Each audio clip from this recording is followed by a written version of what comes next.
നിരപരാധിയാണെങ്കിലും യൂസഫ് നബിയെ ജയിലിലടച്ചതെങ്ങനെയെന്ന് കഴിഞ്ഞ എപ്പിസോഡുകളിൽ നമ്മൾ പറഞ്ഞുവല്ലോ. പ്രവാചകൻ തന്റെ മൂന്നാമത്തെ പരീക്ഷണം നേരിടേണ്ടിയിരുന്നത് തടവറയിലായിരുന്നു.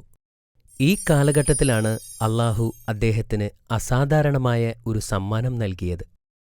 സ്വപ്നത്തെ വ്യാഖ്യാനിക്കാനുള്ള കഴിവായിരുന്നു അത്. നല്ല അറിവും കരുണാസമ്പന്നനുമായ ഒരു യുവാവാണ് യൂസഫ് എന്ന് ജയിലിലെ ആളുകൾക്ക് അറിയാമായിരുന്നു.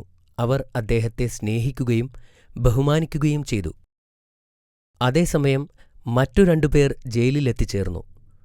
ഒരുവൻ രാജാവിന്റെ പാനപാത്രവാഹകനും മറ്റൊരാൾ അദ്ദേഹത്തിന്റെ പാചകക്കാരനുമായിരുന്നു.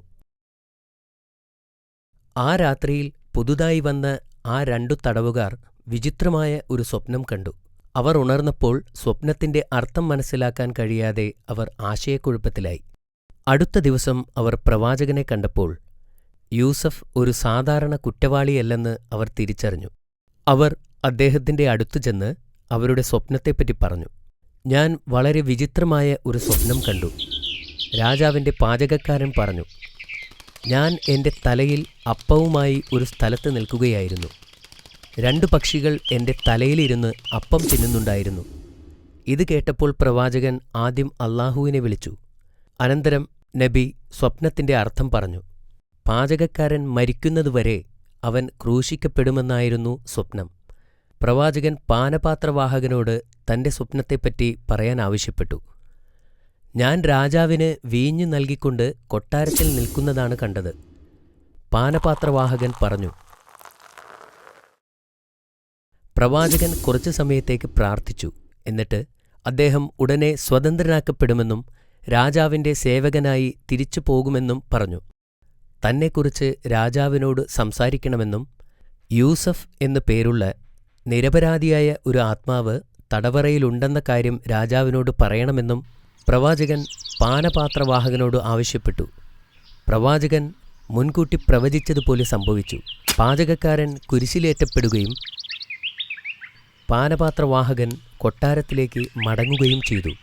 എന്നാൽ അയാൾ ജോലിയിൽ തിരിച്ചെത്തിയ ഉടൻ ശൈത്താൻ അയാൾക്ക് പ്രവാചകനെക്കുറിച്ച് മറവി നൽകി. അതിനാൽ യൂസഫ് നബിക്ക് കുറച്ചു വർഷക്കാലം കൂടി ജയിലിൽ കഴിയേണ്ടി വന്നു. കുറച്ചു വർഷങ്ങൾക്കു ശേഷം ഒരു രാത്രി രാജാവ് തന്റെ കൊട്ടാരത്തിൽ ഉറങ്ങുകയായിരുന്നു. ഉറക്കത്തിൽ രാജാവ് വിചിത്രമായ ഒരു സ്വപ്നം കണ്ടു. സ്വപ്നത്തിൽ രാജാവ് നൈൽ നദീതീരത്ത് നിൽക്കുകയായിരുന്നു. പെട്ടെന്ന് തന്നെ നദിയിലെ വെള്ളം കുറഞ്ഞു വരുന്നതായി കണ്ടു. അടിയിലെ ചെളി തെളിഞ്ഞു കാണാം. വെള്ളമില്ലാതെ മീനുകൾ രക്ഷപ്പെടാൻ വേണ്ടി ചാടുന്നു. തുടർന്ന് വെള്ളത്തിൽ നിന്നും 7 തടിച്ചു കൊഴുത്ത പശുക്കൾ ഉയർന്നു വരികയും അവയെ മെലിഞ്ഞുണങ്ങിയ 7 പശുക്കൾ പിന്തുടരുന്നതും അദ്ദേഹം കണ്ടു. മെലിഞ്ഞ പശുക്കൾ കൊഴുത്ത പശുക്കളെ വിഴുങ്ങാൻ തുടങ്ങി. രാജാവ് ഇത് കണ്ട് ഭയന്നു. അതിനുശേഷം നദീതീരത്ത് 7 പച്ചിലച്ചെടികൾ വളരുകയും പെട്ടെന്ന് അവ അപ്രത്യക്ഷമാവുകയും ചെയ്തു. പിന്നീട് അതിൻ്റെ സ്ഥാനത്ത് 7 ഉണങ്ങിയ ചെടികൾ വളർന്നു. രാജാവ് തൻ്റെ സ്വപ്നത്തിൽ നിന്നും ഞെട്ടിയുണർന്നു. സ്വപ്നത്തിൻ്റെ അർത്ഥം മനസ്സിലാക്കാൻ കഴിയാത്തതിനാൽ അയാൾക്ക് ഞെട്ടലും വിഭ്രാന്തിയുമുണ്ടായി. അടുത്ത ദിവസം രാജാവ് തൻ്റെ മന്ത്രിമാരെയും പുരോഹിതന്മാരെയും ഉപദേശകരെയും വിളിച്ചുകൂട്ടി തൻ്റെ സ്വപ്നത്തെപ്പറ്റി അവരോട് പറഞ്ഞു. ഇതൊരു വിചിത്രമായ കുഴപ്പിക്കുന്ന സ്വപ്നമാണ്. താങ്കൾ ഒരുപക്ഷേ കൂടുതൽ ഭക്ഷണം കഴിച്ചതുകൊണ്ടാവാം. പുരോഹിതന്മാർ പറഞ്ഞു. നിങ്ങൾ ഒരു പുതപ്പില്ലാതെ ഉറങ്ങിയതുകൊണ്ടാവാം. മന്ത്രി പറഞ്ഞു. ഇത് ഒരു ദുസ്വപ്നം മാത്രമാണെന്നും അതിനെക്കുറിച്ച് വിഷമിക്കേണ്ട കാര്യമില്ലെന്നും അവരെല്ലാവരും പറഞ്ഞു. ഈ വാർത്ത പാനപാത്രവാഹകനിലുമെത്തി. അദ്ദേഹം ജയിലിലടയ്ക്കപ്പെട്ടപ്പോൾ കണ്ട സ്വപ്നത്തെക്കുറിച്ച് ഓർത്തു. പെട്ടെന്ന് അദ്ദേഹത്തിന് യൂസഫ് നബിയെക്കുറിച്ച് ഓർമ്മ വന്നു. അദ്ദേഹം രാജാവിൻ്റെ അടുത്തേക്ക് ഓടിച്ചെന്ന് പ്രവാചകനെപ്പറ്റി പറഞ്ഞു. കാരാഗൃഹത്തിലായിരുന്നപ്പോൾ തന്റെ സ്വപ്നം വ്യാഖ്യാനിച്ച കാര്യം രാജാവിനോട് പറഞ്ഞു. യൂസഫ് നബി തന്റെ നിരപരാധിത്വത്തെക്കുറിച്ച് രാജാവിനോട് പറയാൻ ആവശ്യപ്പെട്ടിരുന്നു. എന്നാൽ ഞാനത് മറന്നുപോയി. ഉടനെ രാജാവ് അയാളെ പ്രവാചകനെ കാണാൻ പറഞ്ഞയച്ചു. പാനപാത്രവാഹകൻ പ്രവാചകനെ കണ്ടുമുട്ടി രാജാവിൻ്റെ സ്വപ്നത്തെക്കുറിച്ച് പറഞ്ഞു. പ്രവാചകൻ അല്ലാഹുവിനോട് പ്രാർത്ഥിക്കുകയും പിന്നീട് സ്വപ്നത്തിന്റെ അർത്ഥം വിശദീകരിക്കുകയും ചെയ്തു. രാജ്യത്ത് 7 വർഷം സമ്പന്നമായ വിളവെടുപ്പുണ്ടാകും. അദ്ദേഹം പറഞ്ഞു, മണ്ണിൽ നന്നായി കൃഷി ചെയ്താൽ നല്ല വിളവുണ്ടാകും. ആളുകൾക്ക് ധാരാളം ഭക്ഷണമുണ്ടാകും. ഇതിനെ തുടർന്ന് രാജ്യത്ത് 7 വർഷത്തെ വരൾച്ചയുണ്ടാകും. ആവശ്യത്തിന് ഭക്ഷണമുണ്ടാവില്ല. ഈജിപ്ത് മുഴുവൻ ദാരിദ്ര്യത്തിലാവും. യൂസഫ് നബിയെ ജയിൽ മോചിതനാക്കാനും തന്റെ മുൻപിൽ ഹാജരാക്കാനും രാജാവ് ആജ്ഞാപിച്ചു.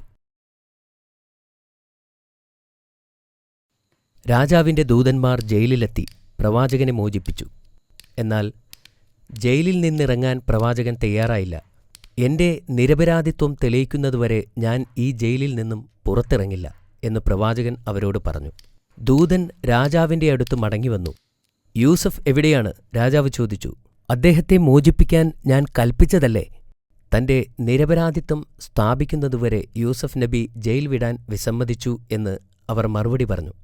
തെറ്റ് ചെയ്യാതെയാണ് യൂസഫ് ജയിലിലടയ്ക്കപ്പെട്ടതെന്ന് രാജാവ് തിരിച്ചറിഞ്ഞു. ഉടൻ അദ്ദേഹം ഒരു അന്വേഷണത്തിന് ഉത്തരവിട്ടു.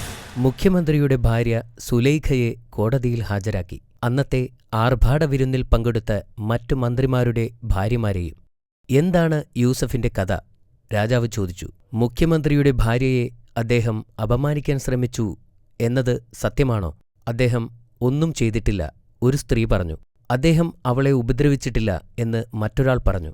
അദ്ദേഹം മലക്കുകളെപ്പോലെ നിഷ്കളങ്കനാണ് എന്ന് മറ്റൊരു സ്ത്രീ പറഞ്ഞു. അപ്പോൾ എല്ലാവരുടെയും ശ്രദ്ധ സുലൈഖയിലേക്ക് തിരിഞ്ഞു. അവളുടെ മുഖത്ത് അപ്പോൾ ചുളിവുകൾ വീണിരുന്നു. ഞാൻ അവനെ പ്രലോഭിപ്പിച്ചു, എന്നാൽ അവൻ വിസമ്മതിച്ചു. അവൾ ധൈര്യത്തോടെ സമ്മതിച്ചു. പ്രവാചകൻ നിരപരാധിയാണെന്ന് രാജാവിന് മനസ്സിലായി. പിന്നെ അവൻ പ്രവാചകനോട് കൊട്ടാരത്തിലേക്ക് വരുവാനായി കൽപ്പിച്ചു. പ്രവാചകൻ കൊട്ടാരത്തിലെത്തിയപ്പോൾ സുന്ദരനായ ആ ചെറുപ്പക്കാരനെ കണ്ട് രാജാവ് അമ്പരന്നു. കുറച്ചു സമയത്തേക്ക് പ്രവാചകന്റെ അറിവുകളെ പരീക്ഷിച്ചുകൊണ്ട് രാജാവ് അദ്ദേഹത്തോട് സംസാരിച്ചു.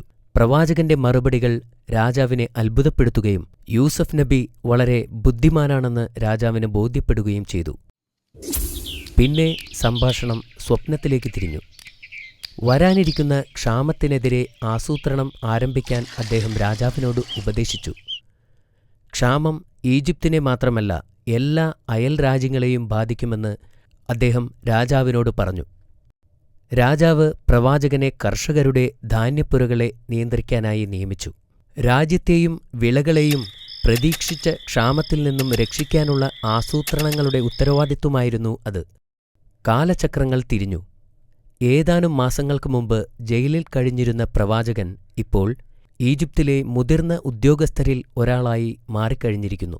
തുടർന്നു വന്ന 7 വർഷങ്ങളിൽ പ്രവാചകൻ കൃഷിക്കാരന്റെ മേൽ പൂർണ്ണ നിയന്ത്രണത്തിലായിരുന്നു. വിളകളുടെ വിളവെടുപ്പും സംഭരണവും അദ്ദേഹം വിശ്വസ്തയോടെ നിർവഹിച്ചു. വരാനിരിക്കുന്ന ക്ഷാമക്കാലത്തേക്കുള്ള ധാന്യങ്ങൾ അദ്ദേഹം ശ്രദ്ധാപൂർവം ശേഖരിച്ചു സംരക്ഷിച്ചു. പിന്നെന്തുണ്ടായി? ബാക്കി കഥ ഞാൻ നിനക്ക് നാളെ പറഞ്ഞു തരാം. മാഷാ അല്ലാ, നല്ല രസകരമായ കഥ. ബാബ, പ്രവാചകൻ തന്റെ പിതാവിനെ വീണ്ടും കണ്ടോ? നാളെ കഥ കേൾക്കുന്നതുവരെ അതിന് കാത്തിരിക്കണം. ഓക്കേ. നീ ചോദ്യങ്ങൾക്ക് തയ്യാറാണോ അമീർ? യെസ്. എന്നാൽ പറയൂ, പ്രവാചകൻ തടവിലായിരുന്ന സമയത്ത് വന്ന് ആ 2 തടവുകാർക്ക് എന്തായിരുന്നു ജോലി? ഒരാൾ പാചകക്കാരനും മറ്റേയാൾ പാനപാത്രവാഹകനുമായിരുന്നു. That is correct. എന്തായിരുന്നു രാജാവിന്റെ സ്വപ്നം? രാജാവ് നൈൽ നദീ തീരത്ത് നിൽക്കുകയായിരുന്നു. പെട്ടെന്ന് വെള്ളത്തിൽ നിന്ന് തടിച്ചു കൊഴുത്ത 7 പശുക്കൾ വന്നു. അതിന്റെ പുറകെ 7 മെലിഞ്ഞുണങ്ങിയ പശുക്കളും വന്നു. മെലിഞ്ഞുണങ്ങിയ പശുക്കൾ തടിച്ചു കൊഴുത്ത പശുക്കളെ വിഴുങ്ങി. ഇതായിരുന്നു രാജാവ് കണ്ട സ്വപ്നം. മാഷാ അല്ലാ, ബാക്കിയുള്ളതെന്തായിരുന്നു? പിന്നീട് 7 ചെടികൾ നദിക്കരയിൽ വളരുകയും പെട്ടെന്ന് അത് അപ്രത്യക്ഷമാവുകയും അവിടെ 7 ഉണങ്ങിയ ചെടികൾ കാണുകയും ചെയ്തു. ഉത്തരം ശരിയല്ലേ ബാബ? എന്താണ് ഈ സ്വപ്നത്തിന്റെ അർത്ഥം? ഇതിന്റെ അർത്ഥം അടുത്ത 7 വർഷത്തേക്ക് രാജ്യത്ത് സമ്പന്നമായ വിളവെടുപ്പ് നടക്കുമെന്നും അതിനുശേഷം 7 വർഷങ്ങളോളം രാജ്യത്ത് വരൾച്ച ഉണ്ടാവും. That is very good. ജയിൽ മോചിതനാവാൻ പ്രവാചകൻ വിസമ്മതിച്ചതെന്തിന്? നബി തന്റെ നിരപരാധിത്വം തെളിയണമെന്ന് ആഗ്രഹിച്ചു. അതുകൊണ്ടാണ് നബി ജയിലിൽ കഴിയുന്നത്. അത് ശരിയാണ് അമീർ. പ്രവാചകന്റെ നിരപരാധിത്വം എങ്ങനെ തെളിയിക്കപ്പെട്ടു? രാജാവ് മുഖ്യമന്ത്രിയുടെ ഭാര്യയെ വിരുന്നിൽ പങ്കെടുത്ത മറ്റു സ്ത്രീകളോടൊപ്പം വിളിപ്പിക്കുകയും സുലേഖയുടെ മുമ്പിൽ വെച്ച് ചോദ്യം ചെയ്തപ്പോൾ അവർ സത്യം പറയുകയും ചെയ്തു. ശരിയാണ് മോനെ. ഇനി നിനക്കുള്ള അവസാനത്തെ ചോദ്യമിതാ. രാജാവ് പ്രവാചകന് നൽകിയ പദവി എന്തായിരുന്നു? കളപ്പുരകളുടെ നിയന്ത്രണം പ്രവാചകന് നൽകി. മാഷാ അല്ലാ, നീ എല്ലാ ചോദ്യത്തിനും ശരിയുത്തരം നൽകിക്കഴിഞ്ഞു. ഇപ്പോൾ ഇത്രയും മതി. ഇനി ബാക്കിയുള്ള കഥ നാളെ പറയാം. Good night.